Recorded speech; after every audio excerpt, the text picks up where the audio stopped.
Hi, and welcome back to chapter 7 of the book of Esther. I'm so glad you're joining me. There are only 10 short chapters in this book, and we've kind of been on this journey together. I hope that you are learning things and applying them just as I'm doing the same thing as I study to teach it each week.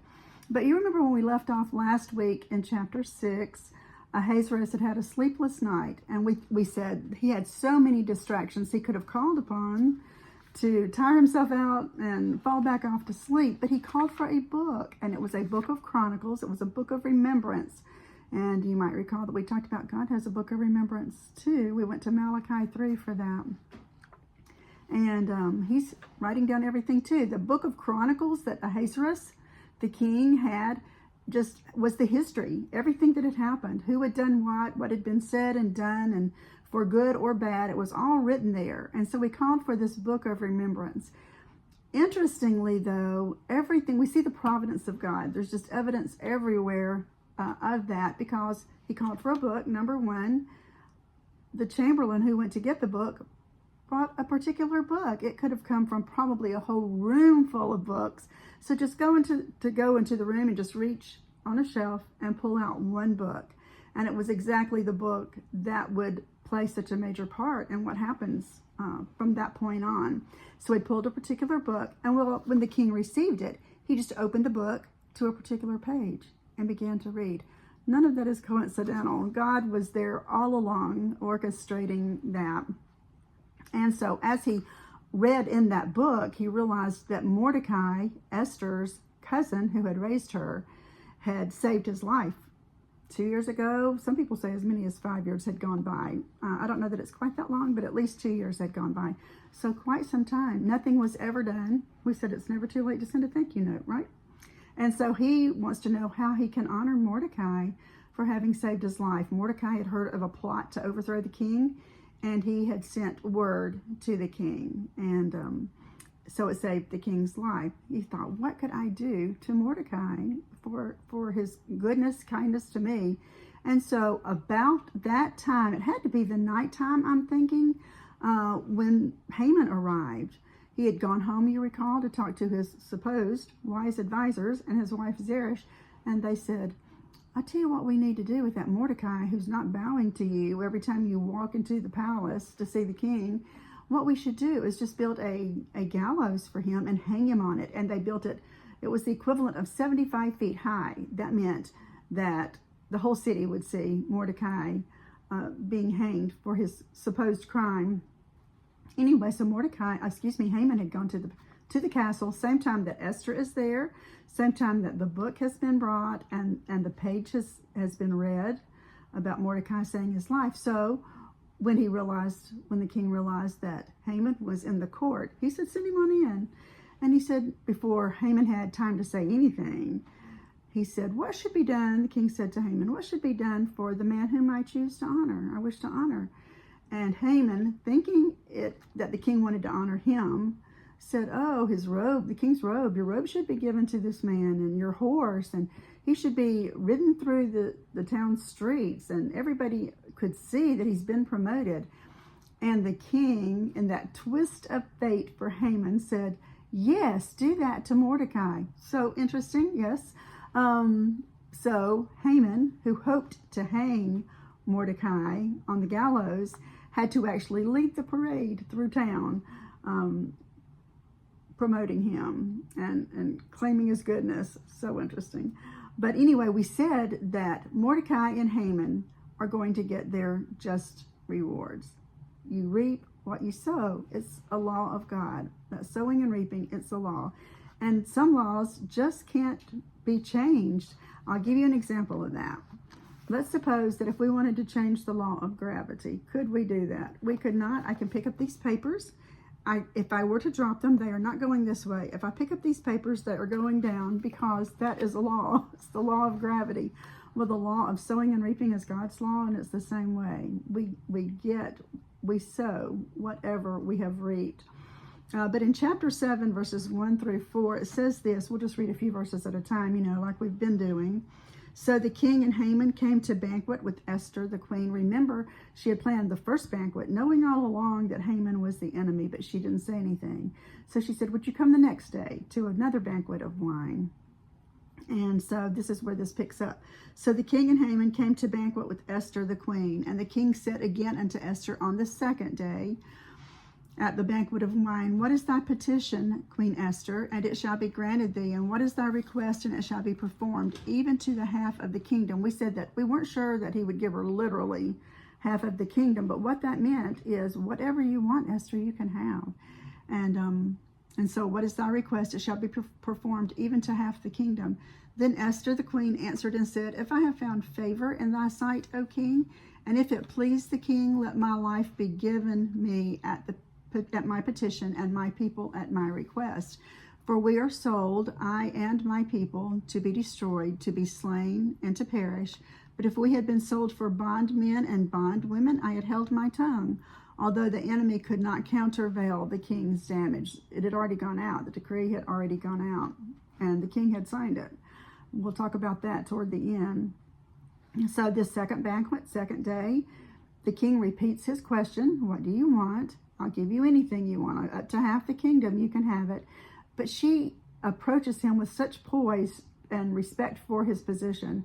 She says, if I have found favor in thy sight, O king, and if it please the king. And then she goes on to say, let my life be given me at my petition and my people at my request. So even when she's making her final request, and she has an idea, I think, how it's going to escalate this whole scene, how it's going to play out, but she's still just so gracious.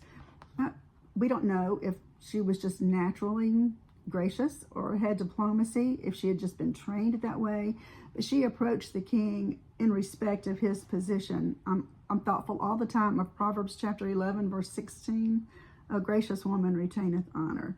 You know, there's so many times when we might like to say or do something, but if we can just allow the Lord to handle that, it's a little bit easier to remain whatever honor or testimony we might have already. But I'm keeping in mind that Esther is the wife of the king.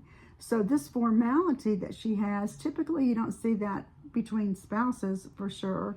We just run into our spouse and pour our heart out, right? If we have something on our mind. But Esther didn't forget his position.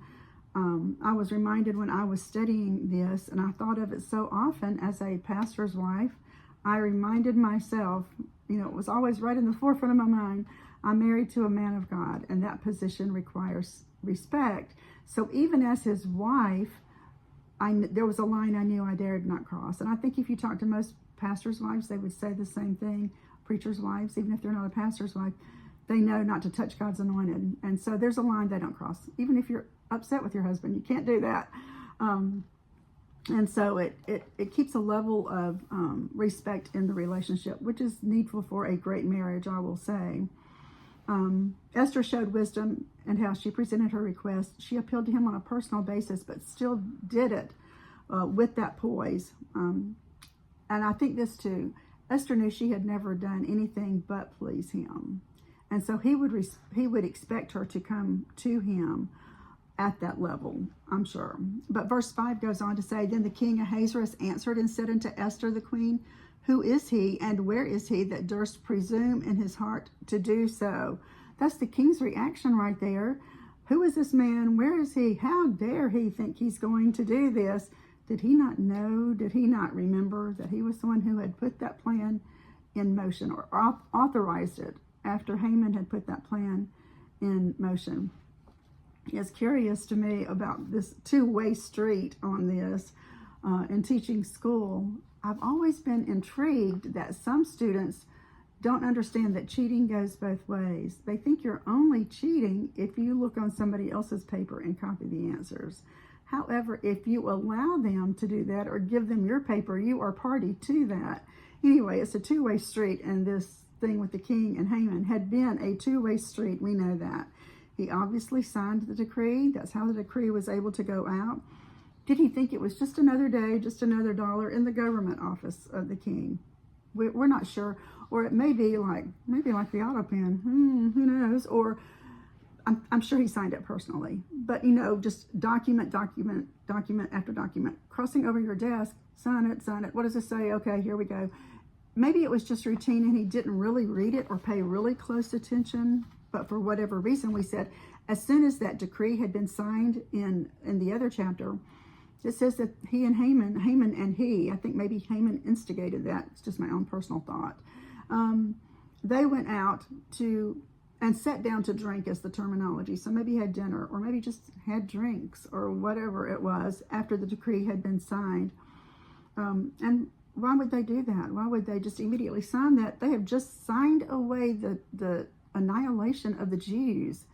And as if it's nothing, like, wash your hands of it, let's go eat. What in the world? But somehow the king is surprised at this moment in chapter 7.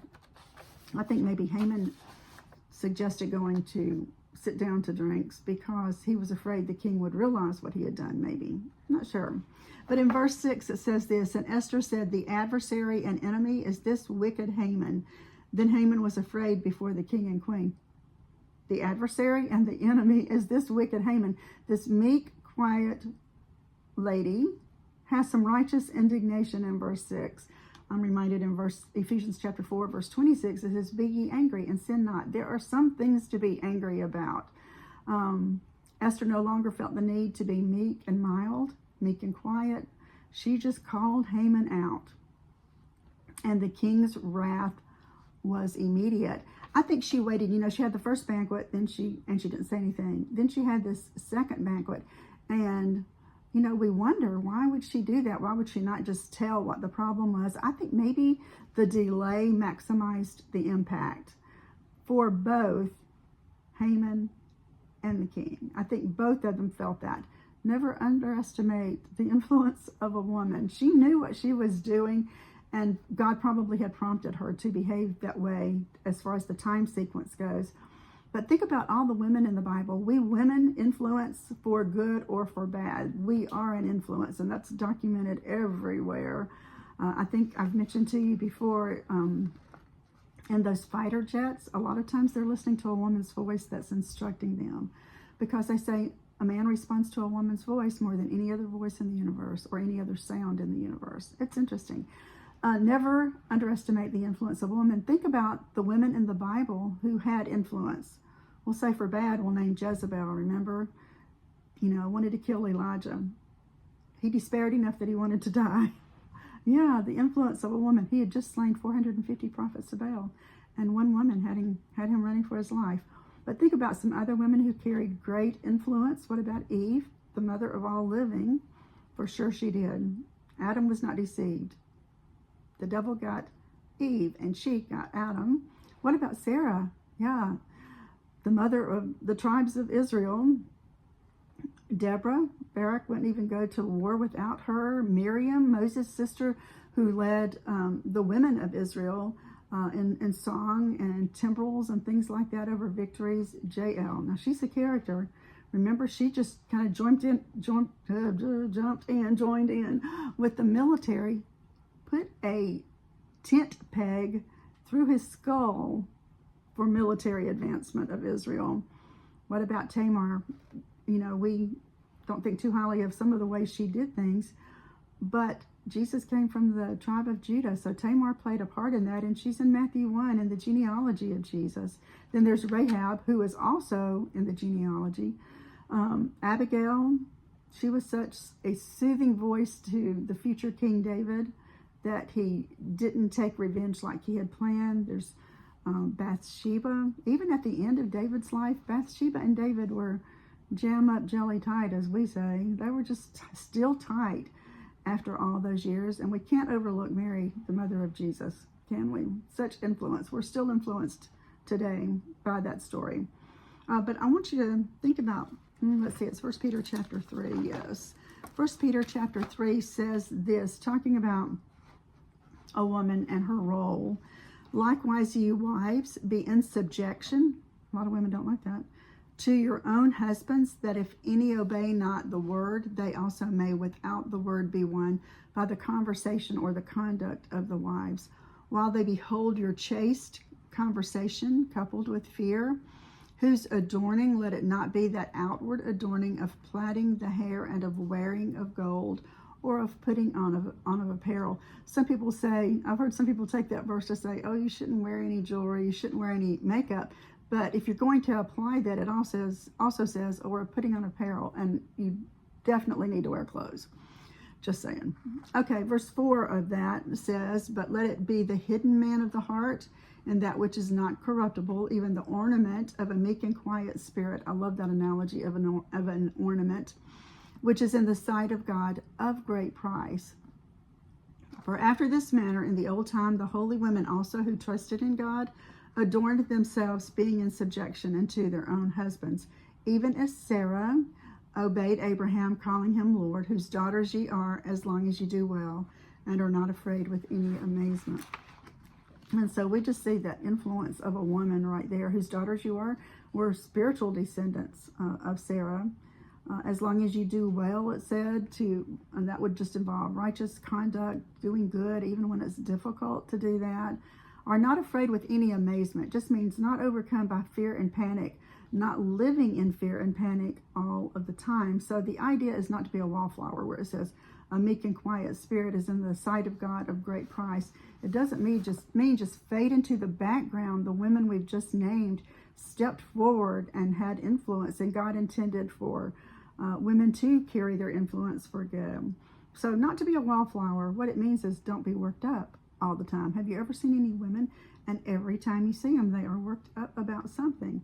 If we're saying start at a 1 and then go up if you have to get things done, as far as elevating your insistence, we'll say, or persistence.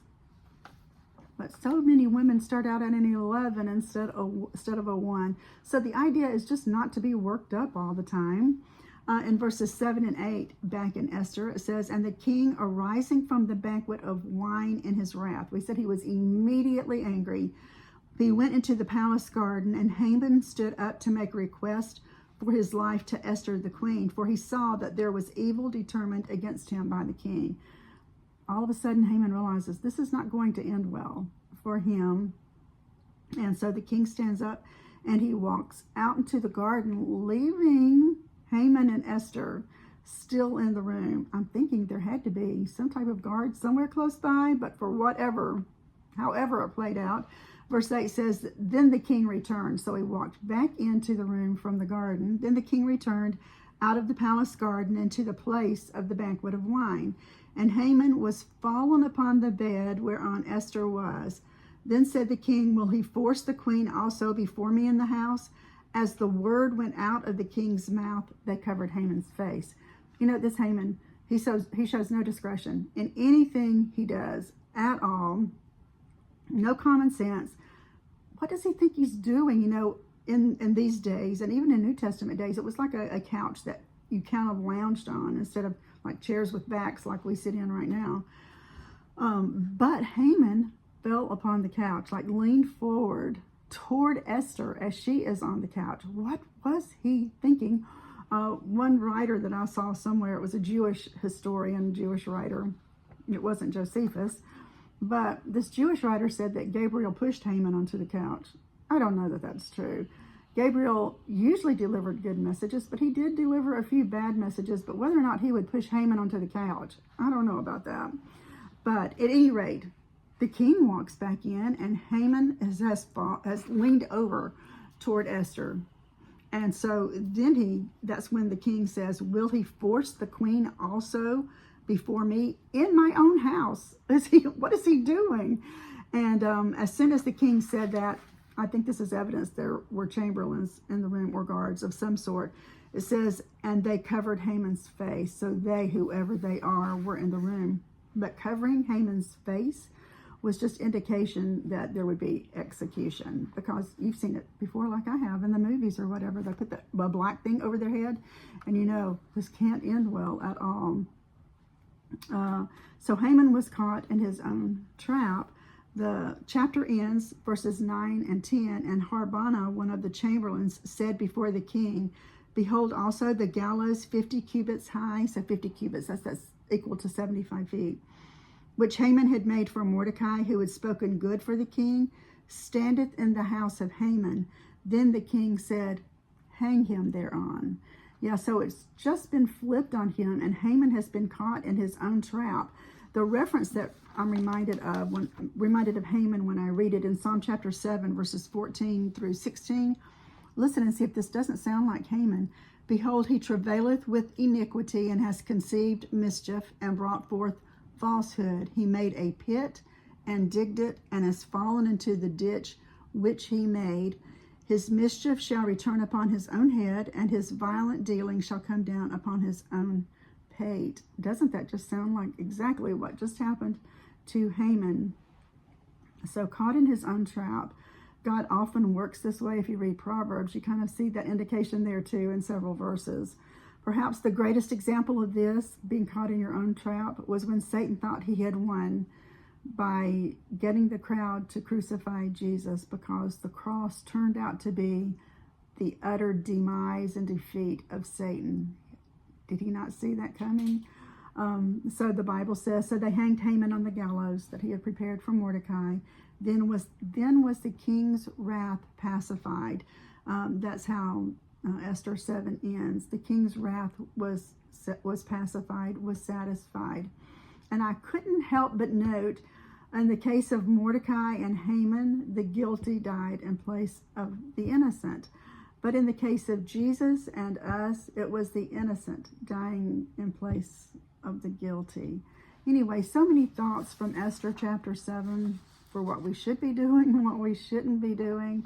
But isn't it wonderful that the Lord has given us these Old Testament stories? We learn so much from them. I had started to combine chapters 7 and 8 because they're kind of short, but there was just too much to unwrap in chapter 7. So the law of sowing and reaping, we'll remember that. We get our just rewards. Whatever we sow, that we will also reap. Another takeaway from chapter 7 is just to maintain our poise and the way we present ourselves as women. God made us to be women to accomplish certain things. And this is another case of be sure your sin will find you out, which is what happened to Mordecai for sure there. And it's okay to have righteous indignation. Yeah. But that same verse in Ephesians 4 we were talking about, it does go on to say, let not the sun go down upon your wrath. So even things that we get upset about that may not be righteous, we have to get it right that day. You can't let it hang on there at all. And so anyway, I hope you got some takeaways from the lesson today, and I hope you'll join me next week for chapter 8. Let's have a word of prayer. Lord, thank you again for this opportunity to study your word and for the lessons that we've gleaned from Esther chapter 7. Help us to apply it to our own lives, Lord, and to serve you better. And we'll thank you. Bless each person who's taken time to listen. We'll be grateful for that. In Jesus' name we pray. Amen. I'll see you next week.